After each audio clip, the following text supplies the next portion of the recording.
There is a good number of us who are outliers in the way that we are. We may have different skills, different thinking, different approach, different way of looking at life.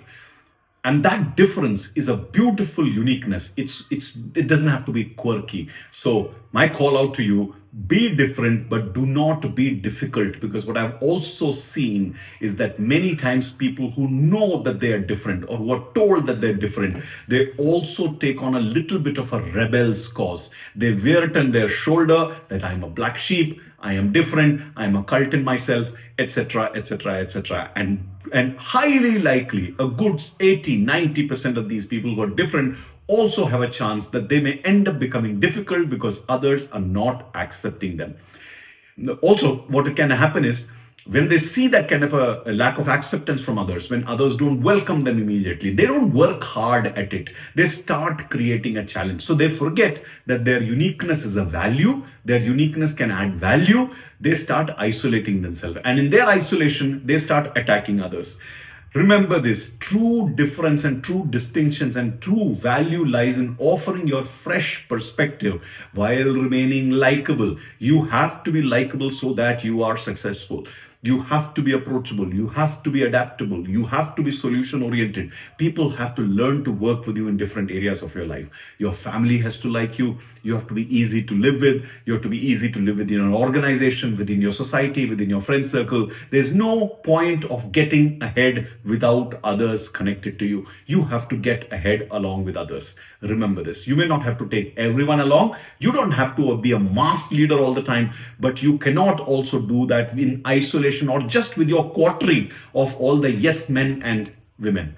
Remember, that's the other big thing. When you're different and you become difficult, you also get a little bit of a group of yes men and women around you who only keep on boosting your ego.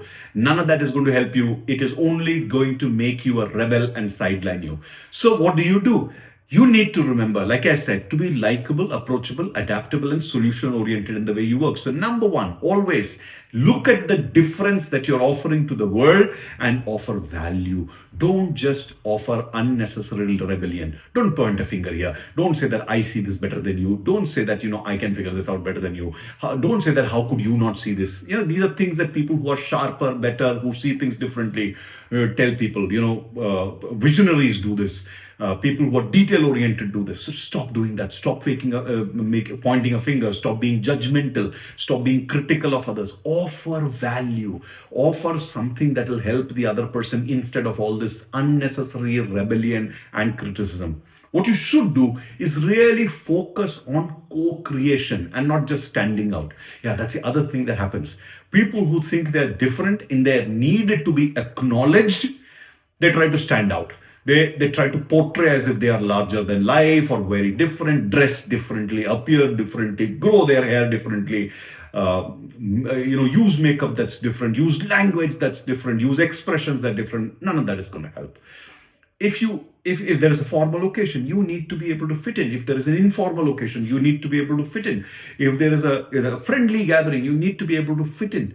Your difference will speak itself out when you do good deeds with that difference. Don't do it by just standing out. Co-create, coexist with others, blend with everyone while keeping your individuality. And again, your individuality is in the quality, the beauty that you have to offer to the world. But you have to have that emotional maturity that your gains will come.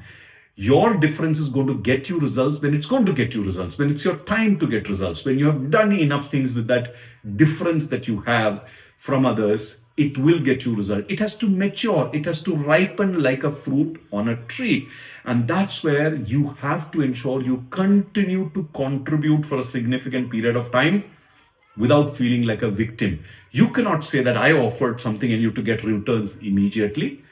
Deserve things deeply before you start desiring that impact. Some people may get things in one attempt, others may get in two, others may not get it in hundreds.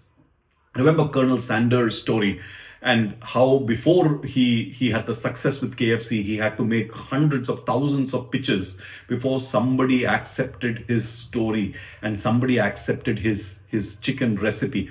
Just like that, all of you have to understand that your difference has to land correctly.